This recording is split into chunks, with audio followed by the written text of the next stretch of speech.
بسم اللہ الرحمن الرحیم۔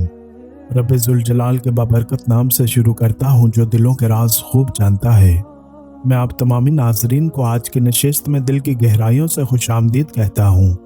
اللہ پاک سے دعا کرتا ہوں کہ اللہ ہمارے ہر کام میں بہتری عطا فرما، ہمیں دنیا اور آخرت کی ذلت اور رسوائی سے بچا لے، بے شک تو ہر چیز پر قادر ہے، آمین۔ ناظرین گرامی، حضرت جابر رضی اللہ تعالیٰ عنہ فرماتے ہیں کہ آپ صلی اللہ علیہ وسلم نے ایک دفعہ گھر سے باہر تشریف لا کر فرمایا، ابھی میرے دوست حضرت جبرائیل علیہ السلام تشریف لائے تھے اور یہ فرمایا، پچھلی امت میں اللہ کا ایک بندہ اپنے گھر بار، عزیز و اقارب، مال و دولت سب کچھ چھوڑ کر سمندر کے بیچ میں پہاڑ نما ایک ٹیلا تھا، اس میں جا کر بیٹھ گیا اور عبادت کرنا شروع کر دی۔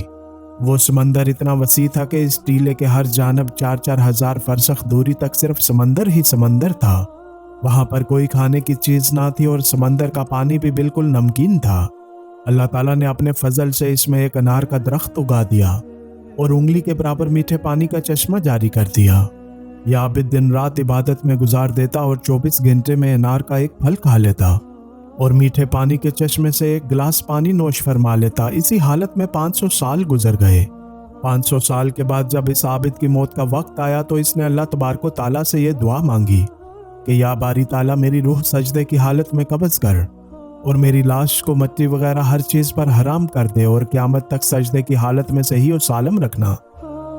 اللہ تعالیٰ نے اس کی دعا قبول فرمائی اور سجدے کی حالت میں اس کی موت ہو گئی۔ اللہ تعالیٰ نے اپنی قدرت سے وہاں ایسا انتظام کر رکھا ہے کہ قیامت تک وہاں کسی انسان کو رسائی نہ ہو سکے گی اور قیامت کے دن اس عابد کو اللہ کے دربار میں حاضر کیا جائے گا۔ حاضری کے وقت جب اللہ پاک فرشتوں سے فرمائے گا کہ میرے اس بندے کو میرے فضل سے جنت میں داخل کر دو، جب اس شخص کو اللہ تعالیٰ اپنے فضل و رحمت سے جنت میں داخل کرنے کا حکم فرمائے گا تو وہ عابد اپنے دل میں کہے گا کہ میں نے 500 سال تک ایسی عبادت کی ہے جس میں ریاکاری کا شائبہ تک نہیں، اور اب اللہ تعالیٰ محض اپنے فضل سے جنت میں داخل کر رہا ہے اور میری 500 سال کی عبادت کا ذکر تک نہیں۔ ناظرین، اللہ تعالیٰ دلوں کے راز جاننے والا ہے، لہٰذا وہ فرشتوں سے کہے گا کہ اس کو جنت کے بجائے جہنم میں لے جاؤ اور جہنم سے اتنی دوری پر کھڑا کر دو کہ اس کے اور جہنم کے درمیان 500 سال کی مسافت ہو۔ فرشتے اس حکم کی تعمیل کریں گے۔ جب اتنی دوری پر کھڑا کر دیا جائے گا تو جہنم کی طرف سے گرم لو چلے گی جس سے اس عابد کا حلق خشک ہو جائے گا اور پیاس کی شدت سے سخت پریشانی میں مبتلا ہو جائے گا۔ اسی حالت میں ایک دست غیب نمودار ہوگا جس میں ایک گلاس پانی ہوگا۔ یہ عابد اسے دیکھ کر چلا چلا کر کہے گا، یہ پانی مجھے دے دیا جائے، یہ پانی مجھے دے دیا جائے۔ اتنے میں ایک آواز آئے گی اور اس سے کہا جائے گا، یہ پانی مل تو سکتا ہے مگر اس کی قیمت ہے، مفت میں نہیں ملے گا۔ یہ عابد کہے گا، اس کی قیمت کیا ہے؟ تو آواز آئے گی، اس کی قیمت 500 سال کی ایسی عبادت ہے جس میں کسی قسم کی ریاکاری کا شائبہ تک نہ ہو۔ یہ عابد کہے گا، میرے پاس ایسی عبادت موجود ہے، لہٰذا میں 500 سال کی عبادت دے دیتا ہوں، مجھے یہ پانی پلا دیا جائے۔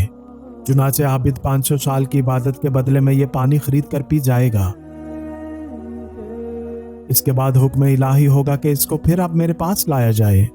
چنانچہ اسے پھر سے اللہ کے دربار میں حاضر کیا جائے گا۔ اللہ پاک فرمائے گا، تجھے تو اپنی 500 سال کی عبادت پر بڑا ناز تھا اور 500 سال کی عبادت کی قیمت ایک گلاس پانی تو نے خود ہی تجویز کی ہے، اور ہم نے 500 سال تک تجھے جو انار کا پھل کھلایا اور میٹھا پانی پلایا، تو اس کے بدلے میں کیا لایا ہے؟ تو وہ عابد اللہ کے دربار میں سر مسجود ہو کر فریاد کرے گا، یا باری تعالیٰ مجھے اب بات سمجھ میں آ گئی ہے کہ تیری رحمت اور فضل کے بغیر کچھ نہیں ممکن۔ چنانچہ یوں اللہ پاک اسے اپنی رحمت و فضل سے جنت میں داخل فرما دے گا۔ ناظرین گرامی، یہاں کسی کو یہ شبہ ہو سکتا ہے کہ جب اللہ کے فضل سے ہی سب کچھ ہوتا ہے تو پھر عمل کی کیا ضرورت ہے؟ اس کا جواب رسول اللہ صلی اللہ علیہ وسلم نے حدیث پاک میں خود ہی ارشاد فرمایا، تم میں سے کسی کو اس کا عمل نجات نہیں دلا سکتا۔ تو ایک شخص نے سوال کیا کہ اللہ کے رسول، آپ کو بھی آپ کا عمل نجات نہیں دلا سکے گا؟ تو حضور صلی اللہ علیہ وسلم نے فرمایا، ہاں مجھ کو بھی، مگر اللہ مجھ کو اپنی رحمت سے ڈھانپ لے گا، لیکن تم عمل کرتے رہو۔ اب یہاں یہ بھی سوال پیدا ہوتا ہے کہ یہ کیسے معلوم ہوگا کہ اللہ کا فضل کس کے ساتھ شامل ہے؟